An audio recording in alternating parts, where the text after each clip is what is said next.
ফাঁদে পড়ে কাঁদে। নরেন্দ্র মোদী ফাঁদে পড়ে গেছে অলরেডি। নরেন্দ্র মোদীজির হুঁশ ফিরেছে, তিনি টুপি মাথায় দিয়ে হাত তুলে দোয়া করছেন। ছবিগুলো এখন দেখাবো, দেখতে রাজি আছেন তো ইনশাল্লাহ? যারা রাজি আছেন ইনশাল্লাহ। বঘা ফাঁদে পড়ে কাঁদে। নরেন্দ্র মোদী ফাঁদে পড়ে গেছে অলরেডি। বলবো তো একটা একটা করে, বলবো ইনশাল্লাহ। বঘা ফাঁদে পড়ে কাঁদে। মা বোনরা আপনারা শুনবেন, আপনাদের একটা ছোট্ট কথা আপনাদের শোনায়, মেয়েরা শোনেন। বঘা ফাঁদে পড়ে কাঁদে। তো এবার আপনাকে বলি, বঘা ফাঁদে পড়ে কাঁদে। জোরে বলেন, বঘা ফাঁদে পড়ে কাঁদে। কাঁদছে কেমন করে দেখেন। বঘা ফাঁদে পড়ে কাঁদে। কি বললাম? জোরে বলে, বঘা ফাঁদে পড়িয়া কাঁদে। বঘা ফাঁদে পড়ে কাঁদে। বিশ্বাস রাখেন, এই মুসলমানকে ফাঁদে ফেলতে গিয়ে ফেরাউন কেঁদেছে, নমরুদ, আবু জেহেল, নরেন্দ্র মোদী কাঁদছে। বিগত দিনে বামফ্রন্ট কেঁদে কেঁদে হাল পাচ্ছে না। কংগ্রেস তো চলে গেছে বাবরি নষ্ট করে দিয়ে। তৃণমূল ময়দানে আছে, জানি না কতদিন থাকবে। এই অপপ্রচার আমাদের হাতিয়ার, আমাদের গর্ব। গোটা পৃথিবীতে, গোটা দুনিয়াতে আমরা চ্যালেঞ্জ করতে চাই, ইসলাম ধর্মে অন্য ধর্মের মন্দির ভেঙে মসজিদ করা হোক, এরকমের কোন আয়াত আছে? জোরে বলা আছে? কথা হাত উঁচা করে বলা আছে? জোরে বলা আছে? ইসলাম ধর্মের কোরআন শরীফে আছে কাউরি মন্দির ভেঙে মসজিদ করা হোক? আছে? জোরে বলা আছে? এই নোংরামি কথা কোরআনে নাই। আজকের এক শ্রেণীর বুদ্ধিজীবী লোকেরা কোরআনের নামে কথা চালিয়ে দিচ্ছে যে কোরআন শরীফে এই সব কথা আছে। অপপ্রচারটা এমন করে অন্যজনের সামনে করছে যাতে লোকেরা কোরআন শরীফকে আর মুসলমানকে ভুল বুঝে যায়। এই অপপ্রচার এর নায়ক হচ্ছে ব্রিটিশেরা। কি বললাম? শুরু বুঝতে পারতে না পারেন না? ব্রিটিশরা এর নায়ক, বিবিসি হচ্ছে এর নায়ক, ভয়েস অফ আমেরিকা হচ্ছে এর নায়ক। এরা রামকে শাম বানায়, শাম রাতকে দিন বানায়। এদের একটাই টার্গেট, ইসলামের বিরুদ্ধে কুৎসা করো, লোককে একতরফা প্রচার দাও। এই প্রচার দিয়ে লোককে বিভ্রান্ত করো। এই বিভ্রান্ত যুগ যুগ ধরে চলছে, আগামী দিনেও এতে ঘাবড়াবেন না। বিভ্রান্ত চলবে, ইসলামও থাকবে। আমরা আমাদের কাজ করে যাব। এটা কেন করছে? আল্লাহ পাক তো ইচ্ছা করলে দুনিয়ার সব মানুষকে মুসলমান বানাতে পারতেন, কিন্তু এটা আল্লাহ করেননি। কেন? আল্লাহ একটা তরিকা বাতলে দিয়েছেন, ভালো আর মন্দের। কোরআন শরীফ আপনার সামনে আছে, মদ খারাপ এটা বলে দিয়েছে, আপনি খেতেও পারেন, নাও পারেন। নামাজ পড়া বাধ্যতামূলক, পড়তেও পারেন। এই ব্যাপারের পরীক্ষা আপনি সামনে দাঁড়াবেন, পাশ ফেল আপনার হাতে। পাশ করলে জান্নাতে যাবেন, ফেল করলে জাহান্নামে যাবেন। এই কথাগুলি ইসলাম ধর্মে আছে। আল্লাহ নবী নেতা হতে আসেননি। লোক যখন মুসলমান হতে লাগলো আস্তে আস্তে, তখন আবু জেহেলরা চিন্তায় পড়ে বলল, চলো মোহাম্মদের কাছে যাই। এতদিন দেখতেন টুপিওয়ালা দাড়িওয়ালা লোককে মৌলবাদী বলতো, এখন দেখছি টুপিওয়ালা দাড়িওয়ালার এত দাম। আল্লাহু আকবার। ব্রিগেডের মাঠে টুপিওয়ালাকে জড়িয়ে ধরছে, একবারও হাসিও দিলেন না, ও করলেন না। কি শুনেছে, দেখেছে না দেখেন না? টুপিওয়ালা লোক দাড়িওয়ালা লোককে জড়িয়ে ধরছে। এই কথাটাই আমি বলেছিলাম 20 বছর আগে, যে মুসলমানরা এদেশের নাগরিক, এদেরও মর্যাদা দেওয়া উচিত। গণতান্ত্রিক দেশে, ধর্মনিরপেক্ষ দেশে, স্বাধীনতার পরে, দেশ ভাগ হয়ে যাওয়ার পরে মুসলমানদের হাজারো সমস্যা, একটা সমস্যার সমাধান কোন দল আন্তরিকতার সাথে করল না। তো আমি এই আলোচনা করলে কি আপনারা শুনতে রাজি আছেন? যে বলে হাত উঁচা করেন, দেখে রাজি আছেন ইনশাল্লাহ? জোরে বলে নারায়ে তাকবীর। আপনারা লিখে রাখেন, ভারতবর্ষ ভাগ আমরা করিনি, পাকিস্তান ভারত ভাগ করেছে নেতারা। এরা বলে জিন্না করেছে, জিন্না বলে জওহরলাল করেছে। গান্ধী বলে আমার রক্তের উপর দিয়ে দেশ ভাগ হবে। দেশ ভাগ করেছে ওরা, আমাদের গরিব হিন্দু গরিব মুসলমানের এতে কোনো দায় নাই, ওরা সব করেছে। আমি আপনাদের বলতে চাই সম্মানিত বন্ধুরা, আল্লাহ আজ দেখছেন দাড়িওয়ালা টুপিওয়ালা লোকেরা এদেশে যেন সম্মানের ভাগিদার আছে, এটা এখন শোনা যাচ্ছে, জানি না সত্য কত দূরে আছে। আমি আপনাদের বলবো যারা আছেন ভাই দাঁড়িয়ে একটু বসলে আমি দিল উজাড় করে বক্তৃতা করবো, চিন্তার কোনো কারণ নাই ইনশাআল্লাহ। বাড়ি হ্যালো, বাড়ি যাওয়ার তাড়া নাই তো? যারা হাত উঁচা করেন যারা আমার বাড়ি যাওয়ার তাড়া নাই তো ইনশাআল্লাহ? তো নাই, আপনি নিশ্চিত থাকেন। একটা সিনেমা আমি দেখেছিলাম, সিনেমাটা মা বোনেরা, সিনেমাটার নাম বঘা ফাঁদে পড়ে কাঁদে। কি বললাম জোরে বলে? বঘা ফাঁদে পড়িয়া কান্দে, বঘা ফাঁদে পড়ে কান্দে। বিশ্বাস রাখেন এই মুসলমানকে ফাঁদে ফেলতে গিয়ে ফেরাউন কেঁদেছে, নমরুদ, আবু জেহেল, নরেন্দ্র মোদী কাঁদছে। বিগত দিনে বামফ্রন্ট কেঁদে কেঁদে হাল পাচ্ছে না। কংগ্রেস তো চলে গেছে বাবরি নষ্ট করে দিয়ে, তৃণমূল ময়দানে আছে, জানি না কতদিন থাকবে। আমার বক্তব্য খুব পরিষ্কার, ভালো করে শুনবেন। রুজি রুটির মালিককে, জোরের মালিককে, রুজি রুটির মালিককে বাঘে বঘা ফাঁদে পড়ে কাঁদে। নরেন্দ্র মোদী ফাঁদে পড়ে গেছে অলরেডি। বলবো তো একটা একটা করে, বলবো ইনশাল্লাহ। বঘা ফাঁদে পড়ে কাঁদে। মা বোনরা আপনারা শুনবেন, আপনাদের একটা ছোট্ট কথা আপনাদের শোনায়, মেয়েরা শোনেন। বঘা ফাঁদে পড়ে কাঁদে। মা ও বোনেরা আপনারা জানেন যে আপনারা মুসলমান, নারী অধিকার, নারীদের সম্মান মর্যাদা ইসলাম যা দিয়েছে এই অধিকার আর কেউ দেয়নি, কেউ দেয়নি, কেউ দেয়নি। আমাদের দেশে আপনারা জানেন, আমি যখন নবী মুহাম্মদুর রাসূলুল্লাহ যারা বলে তার জীবনীটা যখন পড়তে যাই, তখন ওর বাপ মার জীবনীটাকে পড়ি। তার নাম হযরত রাসূলুল্লাহর আব্বা জানের নাম কি? জোরে বলে, জোরে বলে, নাম কি? আব্দুল্লাহ। মায়ের নাম কি? আমেনা। আব্দুল্লাহ খুব ছোট, তখন 18-19 বছর বয়স হবে। পাড়া দিয়ে যখন বের হতো, আব্দুল্লাহ দেখতে খুব সুপুরুষ ছিল, সুন্দর চেহারা। পাড়া দিয়ে বের হলে পাড়ার মেয়েরা ওকে খুব জ্বালাতন করত, রাস্তাতে ঘিরে রাখত। আপনারা জানেন সেই আব্দুল্লাহ একদিন রাস্তা দিয়ে যাচ্ছে, তো আব্দুল্লাহর সামনে এসে দাঁড়ালো একজন পণ্ডিতের মেয়ে, তাওরাতের আলেম ওরাকা বিন নাউফেলের মেয়ে মারিয়াম। মরিয়াম সামনে এসে দাঁড়ালো, দাঁড়িয়ে বলছে, আব্দুল্লাহ আমি তোমাকে ভালোবাসি, আমি তোমাকে বিয়ে করতে চাই। একটা মহিলা মুখ ফুটে যখন এটা বলে, তখন সে কত ভালোবাসে আপনাকে আন্দাজ করা লাগবে। মেয়েরা আগাম কোনো ভালোবাসার বাণী দেয় না। তো মারিয়াম বলছে, আই লাভ ইউ, আমি তোমারে ভালোবাসি।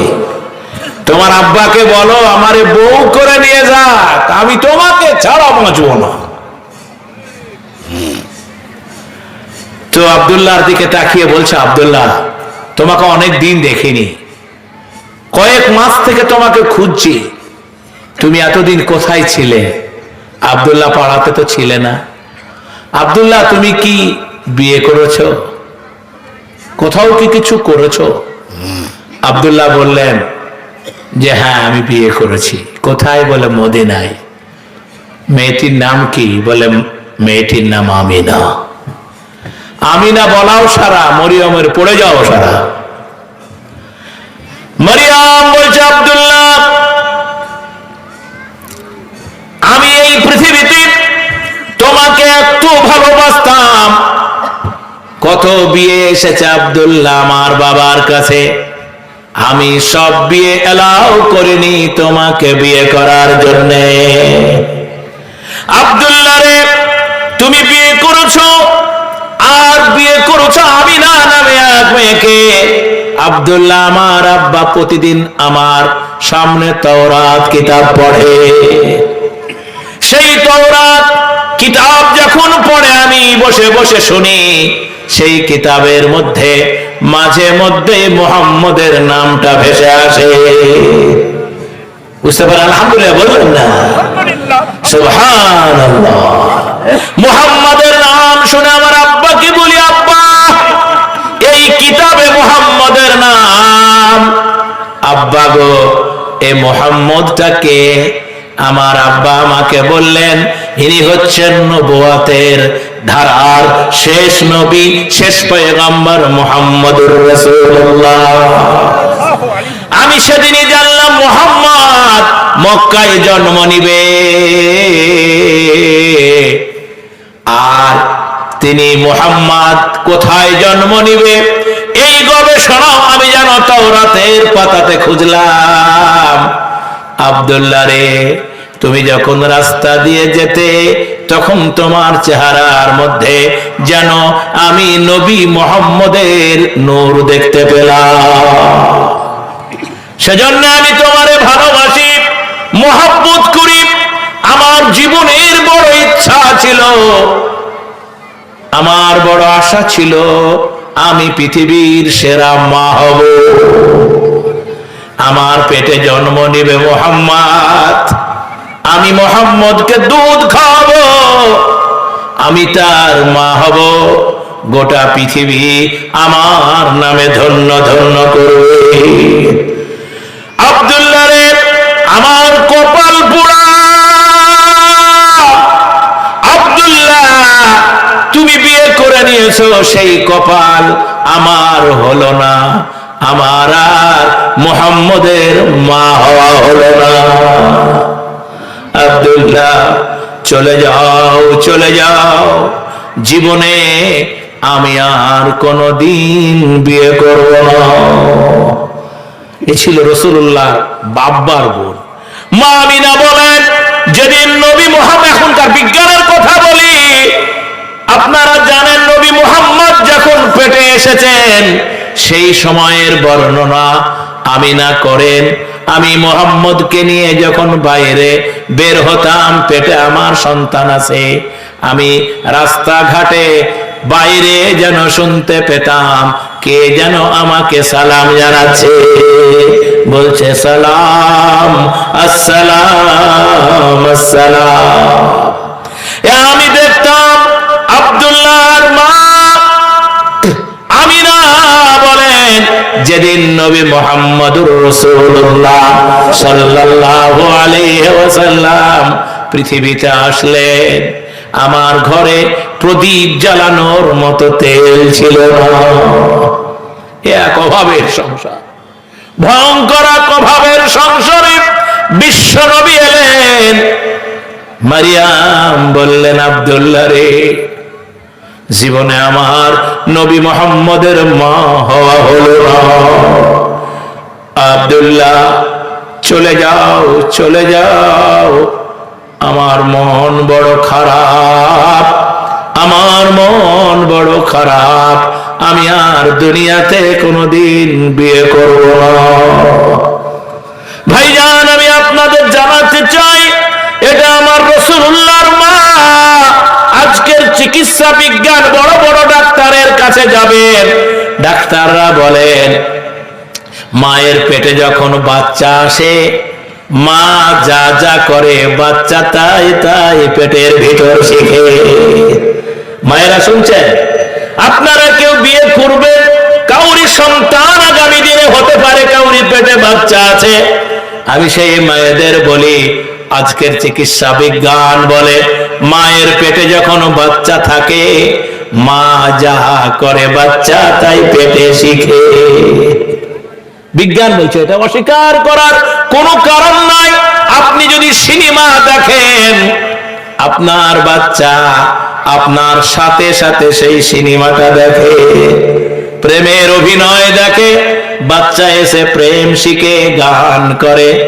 সেজন্য ডাক্তাররা বলেন পেটে বাচ্চা আসলে ভালো ভালো বই পড়বে, ভালো ভালো বই পড়বেন, নামাজ পড়বেন, দ্বীনের উপর আমল করবেন, কারণ এই বাচ্চাটার ভবিষ্যৎ ভালো আর মন্দ মায়ের উপরে নির্ভর করে। মা ভালো হলে, মা ভালো হলে, যার মা ভালো নয় তার সন্তান কোনদিন ভালো হতে পারে না। আমিনা ভালো মেয়ে, আমিনার গর্ভে জনাবে মুহাম্মদুর রাসূলুল্লাহ যারা বলেন সাল্লাল্লাহু আলাইহি ওয়াসাল্লাম কে পৃথিবীতে পাঠালে। সেই নবী 40 বছর বয়সের পরে নবী হলেন। বুঝতে পেরেছেন না? পারেন নাই? নবী হয়ে যিনি ইসলামের দাওয়াত শুরু করলেন, সেই ইসলামের দাওয়াতকে নিভিয়ে দেওয়ার জন্য রোম সম্রাট, পারস্য সম্রাট, উহুদ, বদর, খন্দক, কত না যুদ্ধ বিগ্রহ নামিয়ে ইসলাম শেষ করতে চেয়েছিল। আপনারাই বলেন পেরেছে? জোরে বলেন পেরেছে? আজকের দুঃখ আর বেদনা নিয়ে পৃথিবীর দিকে তাকাতে চাই না। আমরা ভারতবাসী, ভারত আমাদের দেশ, এদেশ ধর্ম নিরপেক্ষ। এখানকার সংবিধান সকলকে নিয়ে চলার সংবিধান। সেই দেশে যা শুরু হয়েছে তা শুনলে আপনি কষ্ট পাবেন। আমি আপনাদেরকে বলি, দেশ ভাগ হয়েছে, তার দায় কি ভারতীয় মুসলমানদের? যারা বলেন আমাদের কি দায়? যারা বলেন দায়। পাকিস্তান আলাদা, ভারত আলাদা, বাংলা আলাদা। এই ভারতে স্বাধীনতার পর থেকে মুসলমানরা তো রাজ্য হারা, সংসার হারা, দেশ হারা, চাকরি হারা। মুনিশ খেটে মুসলমানরা এখন খায়, ঠিক না? ঠিক বলে। রিক্সা চালিয়ে খায়, ব্যবসা করে খায়, চাকরি নাই, বাকরি নাই। সাচার কমিটির রিপোর্ট বার হলো, সেই সাচার কমিটির রিপোর্ট আজও বাস্তবায়ন হলো না। ফলে আমরা সব বেদনা জানি, কিন্তু বড় কষ্ট লাগে। মাননীয় নরেন্দ্র মোদী দেশে 10 বছরের প্রধানমন্ত্রী। এই 10 বছরে তিনি যা যা করেছেন একটু আপনাদের সামনে বলতে চাই। রাজি আছেন তো? রাজি আছেন তো ইনশাআল্লাহ? সেগুলো একজন ধর্মনিরপেক্ষ শাসকের পক্ষে মানায় না মানায় না, আপনাদের উপরে বিবেচনার ভার ছেড়ে দিলাম। যোগী আদিত্যনাথ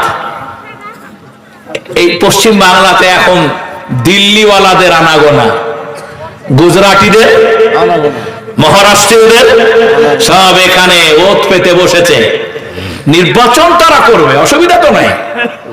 সেই নির্বাচনের নামে পাড়ায় পাড়ায়, মহল্লায় মহল্লায়, মোড়ে মোড়ে মুসলমান বিদ্বেষ জাগিয়ে নির্বাচন প্রচার করা হচ্ছে। এটাই কষ্টের, এটাই আমাদের খারাপ লাগে। তো আপনাকে একটা উদাহরণ দিয়ে আমি ওয়াজ শুরু করছি। বঘা ফাঁদে পড়ে কাঁদে। কি বললাম মনে আছে? বঘা ফাঁদে পড়ে কাঁদে। দিলীপ ঘোষ মহাশয় আগামী দিনে মুখ্যমন্ত্রী হবেন, আমরা তো ওয়েলকাম করছিলাম। তো আপনার মিটিং এ লোক হয় না, তো আমরা করব কি? আমাদের কিছু করার নেই। আপনি আমাদের দেশে আসেন, কত লোক নেবেন, আমরা লোক দিয়ে দেব। আপনি আসেন না, আমরা মানুষ রাজনৈতিক দলকে শ্রদ্ধা করি, আপনাকেও শ্রদ্ধা করি। স্বরাষ্ট্রমন্ত্রীকে ডেকে এনে মাঠ ভরাতে পারেন না ঝাড়গ্রামে, এই জন্য কে দায়ী? আমরা দায়ী? আমরা দায়ী? আপনার কেন্দ্রীয় সভাপতি এখানে এসে লোক পায় না, তো দায়ী নাকি? কাকে দায়ী যাচ্ছে? আপনি আসেন, বাংলাতে আমাদের বলেন লোক চান, লোক দিব। গালমন্দ করে মুখ্যমন্ত্রী হওয়া যাবে না, হুমকি দিয়ে মুখ্যমন্ত্রী হওয়া যাবে না। তো যাক, উনার জ্ঞান ফিরেছে। উনি সেদিন আসানসোলে গিয়ে নির্বাচনী মিটিং এ এই প্রথম বলেছেন, মুসলমান ভাই আপনার আমার সালাম নেন। বুঝতে পেরেছেন না? পারেন না?